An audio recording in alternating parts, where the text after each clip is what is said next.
Why choose a Sleep Number smart bed? Can I make my site softer? Can I make my site firmer? Can we sleep cooler? Sleep Number does that. Cools up to 8 times faster and lets you choose your ideal comfort on either side. Your Sleep Number setting. Enjoy personalized comfort for better sleep night after night. And now, max out your savings. The more you buy, the more you save on beds, bases, and more. Plus, get free home delivery on any smart bed with base. Limited time. Check it out at a Sleep Number store near you or at sleepnumber.com today. If your eyes are the windows to your soul and your glasses are the windows to your eyes, then it's pretty important to find your perfect frames. That's why at Warby Parker, we've made shopping for eyewear as easy and fun as can be. Peruse endless styles in our stores or use our app to virtually try on frames and get personalized recommendations. To find your next favorite pair of glasses, sunglasses, or contact lenses, or to locate your nearest Warby Parker store, head over to warbyparker.com. That's warbyparker.com. A science story, huh? These NYU scientists, I it felt felt really right. but I was so And I just thought, happy. well, I had figured it out. It was that golden moment. Because science was on my side.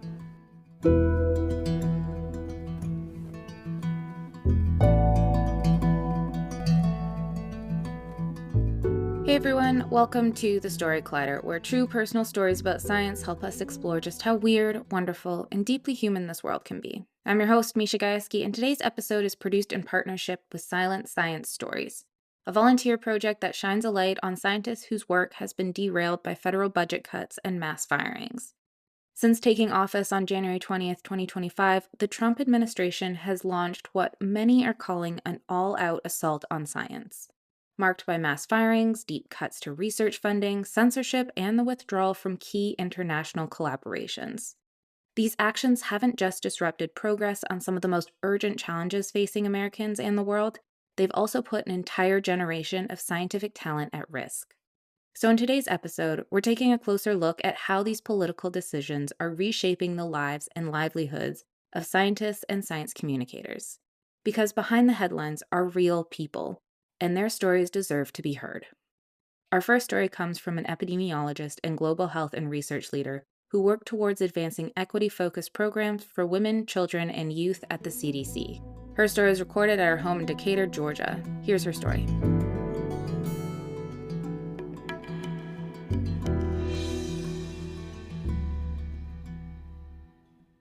I might have had a slightly unconventional set of heroes and dreams as a kid.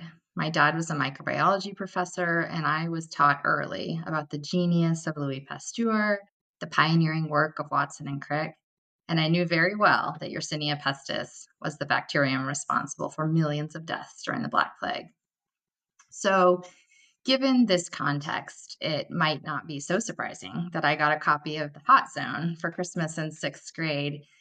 And I was completely transfixed by the story of this dangerous, novel hemorrhagic fever and the disease detectives who studied it and helped stop it during that first outbreak.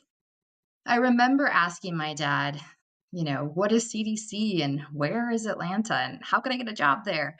And that's how a kid from Northern Idaho first dreamed of becoming an epidemiologist and working at CDC. And I pursued that dream pretty doggedly. My first public health job was working on a large HIV study in Zambia with Emory University. And when I returned from living abroad in Zambia, I focused my full attention on finding a job at CDC. I applied for lots of jobs and on a whim for a contract position to work in CDC's Division of Violence Prevention. The position was to support surveys on violence against children that they were implementing in Tanzania and Kenya. And they were looking for somebody with global experience and were willing to hire me, even though I didn't specifically have a background in violence. The days could be long, and the work was very hard. But I felt like I was part of science that really mattered. In the early days, I'd often spend months in the field during survey implementation. But the work never felt grueling because it was just too consequential. Seeing the high prevalence of violence that we were finding around the globe, I felt compelled to stay. I also came to better understand that adversity in childhood, especially violence, is associated with the leading causes of death and disease. So preventing it before it happens can have these major downstream effects, leading to healthier and happier communities. I remember one of my great mentors, he was explaining to me this outsized impact that childhood violence can have on lifelong health. We were in his office. It was in the afternoon and the sun was coming in the window. And I remember him saying that childhood violence is a linchpin public health issue. And he went on to explain, because it's often associated with these devastating and lasting impacts on not just the children themselves who experience it, but also their families and communities. And so hearing it explained in those terms, linchpin, public health issue, something really clicked for me. The science behind this connection is really fascinating and, of course, highly complex. But to put it simply, toxic stress from violence, especially in this developmentally sensitive period of childhood, it has these lasting effects because chronic stress actually lives on in the body and it can change the structure of the brain. It can impact neural pathways and it can even lead to shorter telomeres. So this stress has a very physiological effect on people who experience it. And as I came to better understand this, I really did know that I was exactly where I needed to be.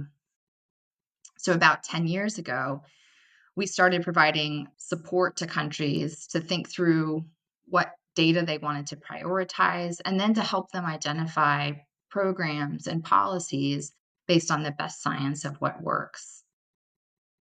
For example, the Kenya survey in 2010 provided the government with baseline data, and they immediately started acting on it. They passed laws, they introduced programs, and they seriously began to invest in preventing violence against children. And I got to see the effect of this investment. I worked on both of Kenya's surveys. I worked on the 2010 survey and again on the 2019 survey.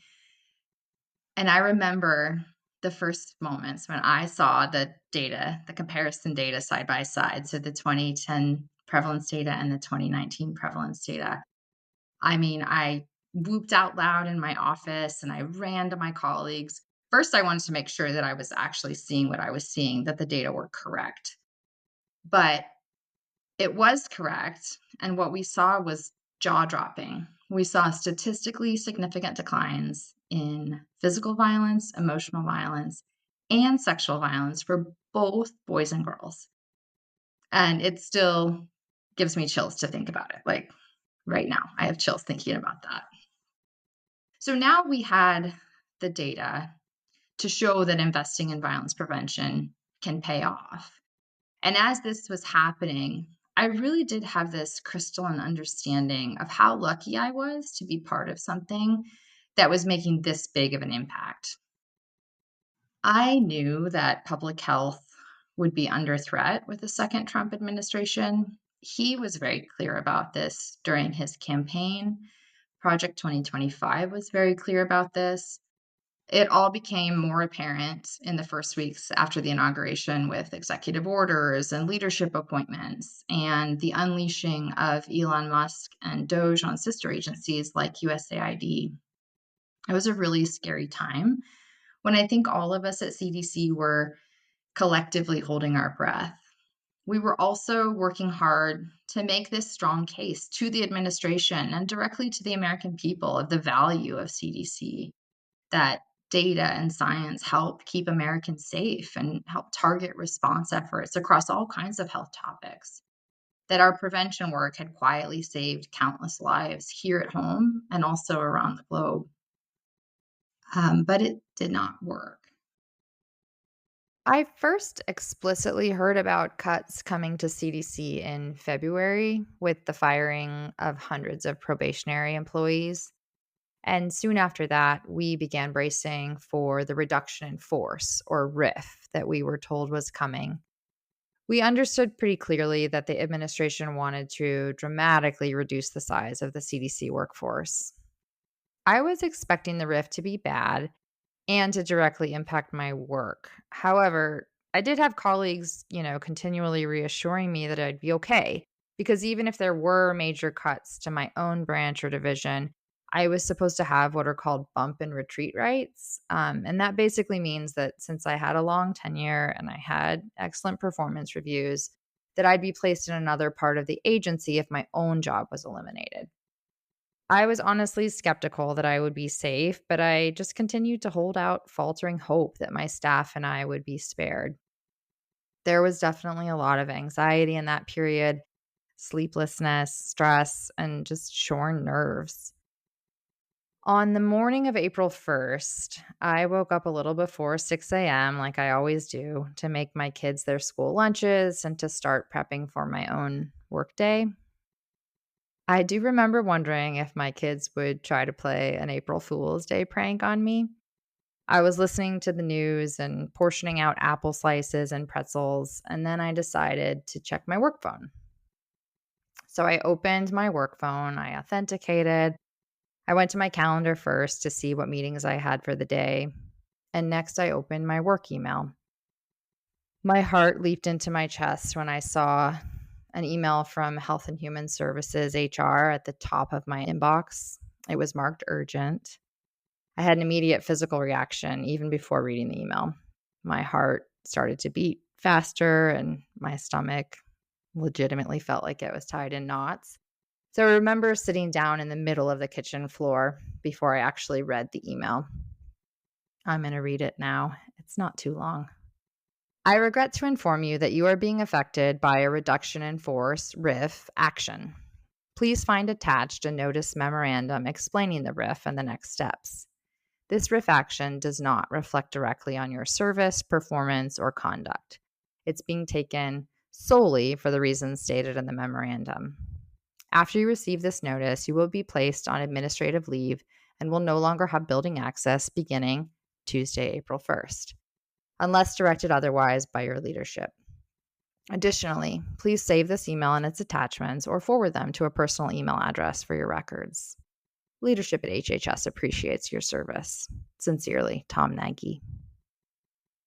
At first, I couldn't believe what I was reading. I immediately called my husband and I choked back tears while I read him the email. And then I started texting my leadership team. I got a RIF email, I texted to our division leader. She responded, all of FEPB did. That's my branch. And REB and PPTB so far. I'm so sorry. So I know that's a lot of acronyms. We are in the federal government after all. But essentially what I was reading was that upwards of 3/4 of our entire division had been fired that morning. Nearly 100 of my close colleagues. And then the text started coming in from my own branch members. People used emojis, lots and lots of emojis, because honestly, there just aren't words to express what was happening to us.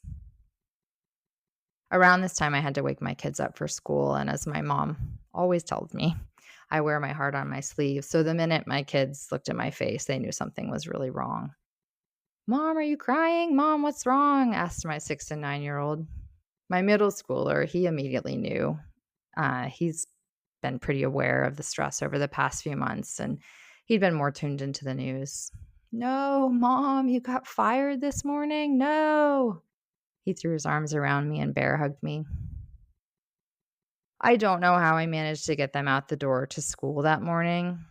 My brain felt foggy and buzzy at the same time. My phone was chirping nonstop as colleagues and family were checking in with me. And I was just getting ever more devastating information about the scale of the cuts. HIV prevention down 50%, lead poisoning gone, tobacco control gone, and on and on. Around 9 a.m., I got the news that the security guards had been instructed to let us come onto campus if we wanted to clean out our workspace, and we could also attend an all-staff meeting in person. I started calling and texting members of my branch to let them know that they could come onto campus if they wanted to.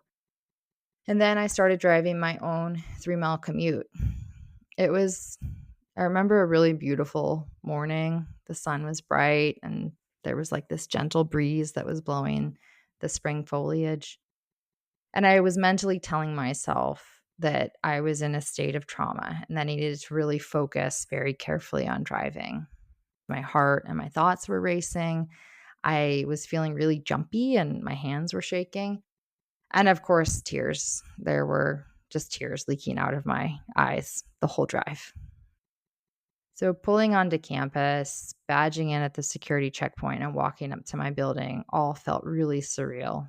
I actually took a video of my feet making that walk so I could pull it out later and remember what it was like to walk to my office for the last time after doing it for 16 years.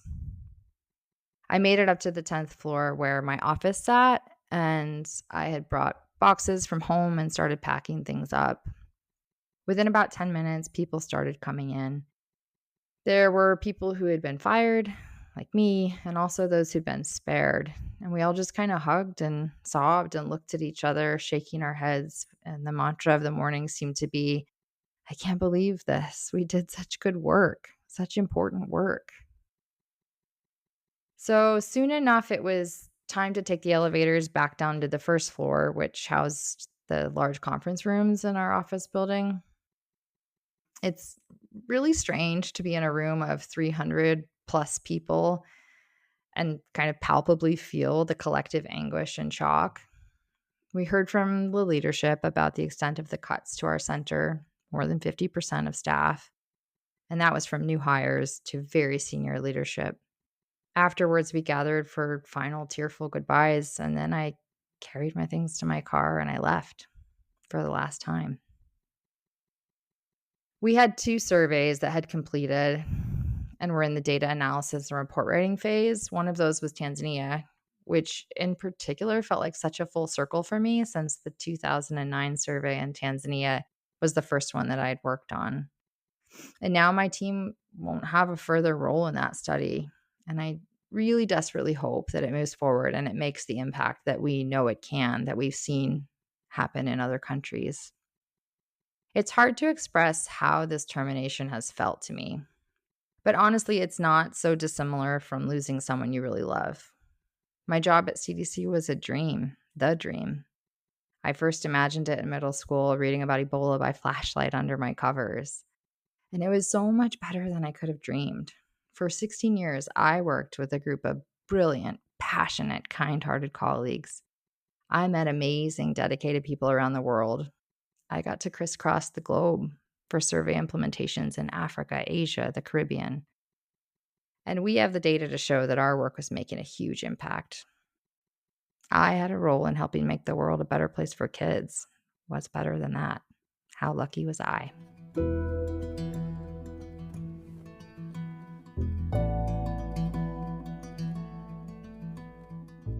What hit me most about this story was just how deeply she cared for the work and the science, but also how scary it is to not know what is going to be lost.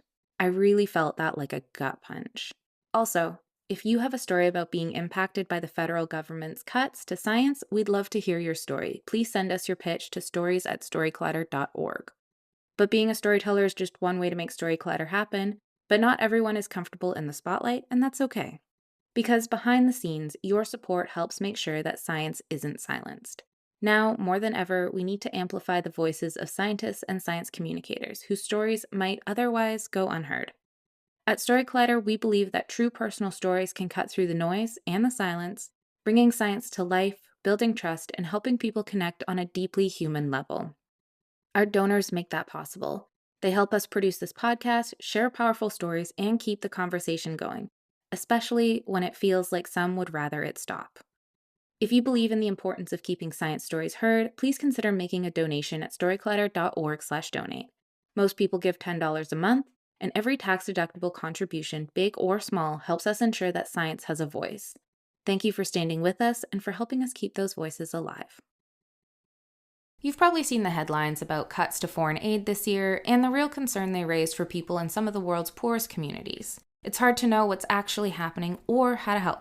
GiveWell, this episode's sponsor, doesn't claim to have all the answers, but their team of researchers is analyzing the effects of these cuts in real time, identifying highly cost-effective ways to save and improve lives, and sharing what they learn for free. Over 18 years, GiveWell has directed more than $2.5 billion from 150,000 donors to the highest impact programs they found. Rigorous research suggests those donations have saved over 300,000 lives and improved millions more. You can explore all of GiveWell's transparent research at givewell.org. And the best part? Thanks to the donors who choose to sponsor their research, GiveWell doesn't take a cut from your tax-deductible donation to their recommended funds. If this is your first gift through GiveWell, you can have your donation matched up to $100 before the end of the year, or as long as matching funds last. To claim your match, go to givewell.org and pick podcast, and enter the Story Clutter at checkout. Make sure they know that you heard about GiveWell from the Story Clutter and get your donation matched. Again, that's givewell.org, code the Story Clutter to donate or find out more. Our next story is from climate scientist and award-winning science communicator Tom Di Liberto. His story was recorded at his home in Washington, D.C. Here's Tom.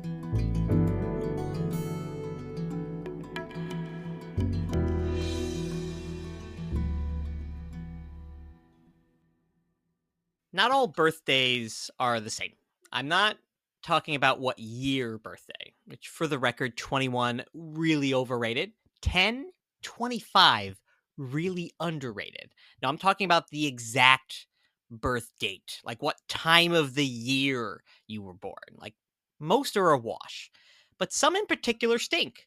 December birthdays know what I'm talking about. Less presents. But early November birthdays, especially in the United States, oh, they can suck. It's really, really hard to enjoy the day when it's tied to election day.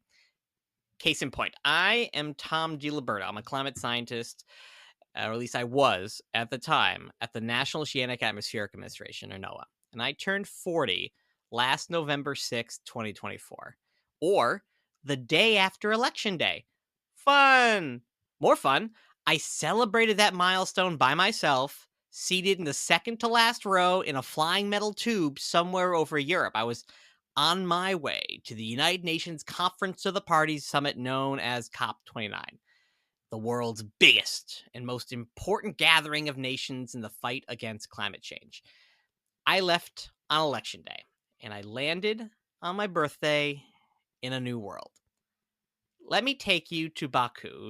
It's the capital of Azerbaijan, the host of COP29, and one of the weirdest, most mentally draining, yet somehow uplifting experiences of my life. I had been planning every aspect of the U.S. Center, which held all of the U.S. government talks and events, every day since that August. I had meticulously, some would say obsessively, plan and help create 61 different events with over 250 speakers from every aspect of society you can imagine. Me and my team of 20 people were supremely prepared. And we knew this would take place right after Election Day. We understand how calendars work. But you simply cannot prepare for the reaction you'd get from literally the entire world. Now, funny enough, this wasn't new to me. Back in 2016, I was 2 days into COP22 in Marrakesh, Morocco, when that election happened. Back then, the 2 weeks that followed felt like everyone was shell-shocked, walking around in a daze. I expected something similar, maybe a dash of anger, a heavy pinch, so to speak. I figured I would turn from the U.S. Center lead to the U.S. Center punching bag, dangling out front for passerbys to take their shot, unleash their frustrations that once again the U.S. sided with the climate denier. Now, the first day of our schedule was packed. They're always packed the first day, with high-ranking government officials. John Podesta, the head of the U.S. delegation, kicked things off. Now, every seat was taken. There was a crowd 3 rows deep that formed in the walkway outside of our pavilion. Everybody, and I mean everyone, was waiting. Uh-oh, here come the shouts, the protests, here come the anger, I thought. Instead, nothing. Actually, it was something better than nothing. It was solidarity. Every non-U.S. speaker was really ramming home that point that we're not stopping this fight. Every visitor to our pavilion made the point to comfort us, to let us know that they support us, and more importantly, to let us know that the rest of the world is going to keep moving forward, even if the U.S. took a giant step backwards. Now, it wasn't all candy and butterflies. For one, there's only so many events talking about climate finance that a human being can sit through before words and numbers and colors lose all meaning. And two, every federal agency, attending was staggered over 2 weeks. So you think talking about the election was hard at a climate conference. Try doing that over and over and over and over again with everyone. I debriefed it with the EPA. I shook my head along with the Department of Energy. I cursed loudly with the CDC and HHS. I mean, RFK Jr. Are you kidding? And I consoled many people, including my friends at NOAA who came by in week 2. All of these people, like myself, knew that even though we were federal employees, we'd likely be fired in the months to come. In a lot of ways, the U.S. Center felt like a living wake for the death of federal climate action. And I, Tom Di Liberto, was the proprietor of the funeral home. I'd put on a brave face and absorb all of this pain, even while knowing that my funeral was likely next. But wakes aren't only sad. It's still a place where people come together. They talk about the good times. We tell each other we're here for you, and we grieve. And in this case, it also meant charting a course forward. The last 9 to 10 months have been bad. That doesn't really do it justice. So I got some help from a thesaurus. It was also lousy and dreadful. It was ghastly, abominable, and also extremely odious. And I speak to you today as a former federal employee at NOAA. You see, even though I worked at NOAA as a contractor for almost 13 years, and as a federal employee for 13 days short of 2 years, I was cast aside and fired as a probationary employee on February 27th, 2 weeks before my probation period ended. I was then reinstated by court order on March 17th, and then refired again on April 10th. When the court order expired. You know that Office episode where Michael Scott talks about getting a vasectomy and then getting it reversed? Snip, snap, and he talked about how much it hurts? Well, that was me and countless other people across the government. We were getting vasectomies and getting them undone, metaphorically, which makes sense in a weird way, because we're all getting screwed. Living through that was like I was on a sitcom. Oh, the great Jim Halpert-esque faces I made to invisible cameras. The day I was fired, I was sitting in a cubicle that wasn't mine, but shared, first come, first serve. And I just sort of knew that today was the day I was going to get fired. Earlier in the week, people were fired from other parts of the Department of Commerce, and whispers that NOAA was next were turning into shouts all week. At the same time I was in that random cubicle, 2 of my friends and colleagues were in a meeting with the new political staff of NOAA when the new chief of staff was taken aside and told, the firings are happening now, this afternoon. And that's how those 2 friends found out their careers were over at NOAA. One of them was my supervisor. He literally found out that he was fired and then had to set up a video call with me to tell me that I was also fired. We all then got a chain letter-like email at 2:45 p.m. that might as well have read, "Dear insert name here," that dismissed us and told us we had to be out by 5 p.m. Almost 15 years of service. Poof. Done and gone. The second time they fired me, after the court order that reinstated us expired, was a lot easier to take. The inhumanity of it all was just comically bonkers at that point. All I could do was laugh when the next Dear John letter popped up in my inbox. I was a climate scientist, a science communicator, and a public affairs specialist at NOAA. That's what I did.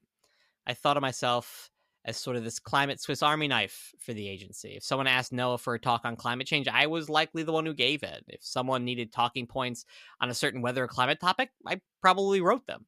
If no one wanted to create its first ever animated series for kids on how awesome our planet is, I wrote the 5-part series and I starred in it.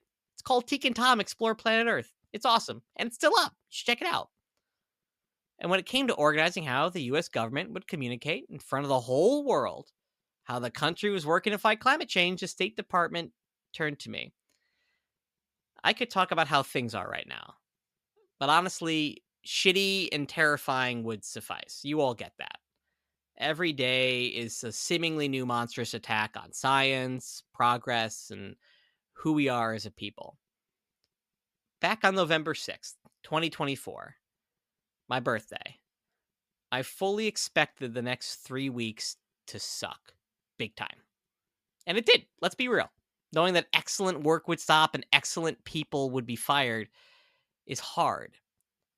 But I left COP29 with a renewed sense of determination. Americans and the world weren't going to stop caring about and trying to halt climate change.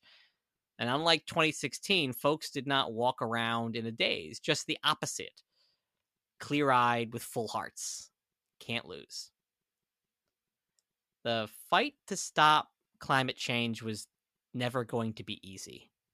If COP29 reminded me of one thing, though, it's that we are on the side of humanity. And people who fight for that, for each other, never give up. And just so you know, completely unrelatedly, my birthday is the day before Election Day in 2028. No reason. But, let's make that a happy week, okay? Thanks.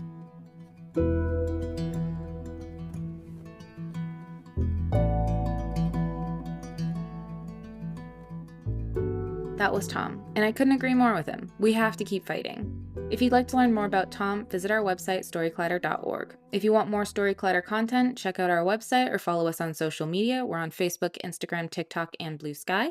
If you want to come to one of our shows, start your own Storyclatter show in your community, or even learn how to tell your own science story, you can learn all about that on our website too.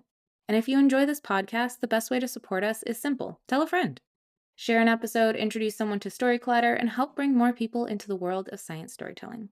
Before I go, I'd love to invite you to something special. On November 12th, we're hosting an online show that flips the script, featuring true personal stories from the incredible producers who usually work their magic behind the scenes.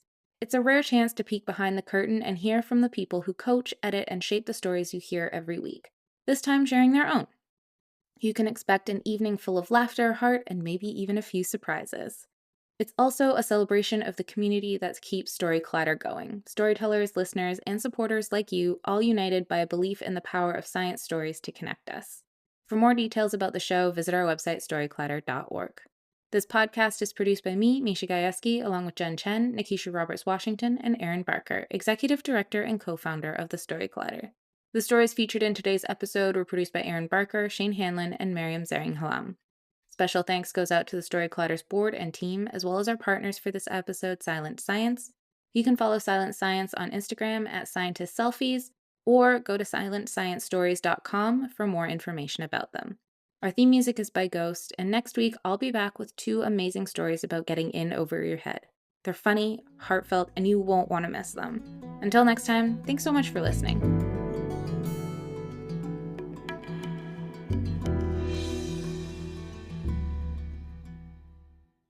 Looking for a podcast to help you survive and actually thrive this holiday season? Check out All the Hacks. All the Hacks is hosted by Chris Hutchins, a financial optimizer who's been everywhere, literally. He's traveled to 60 plus countries, racked up millions of rewards points, and sold 2 companies.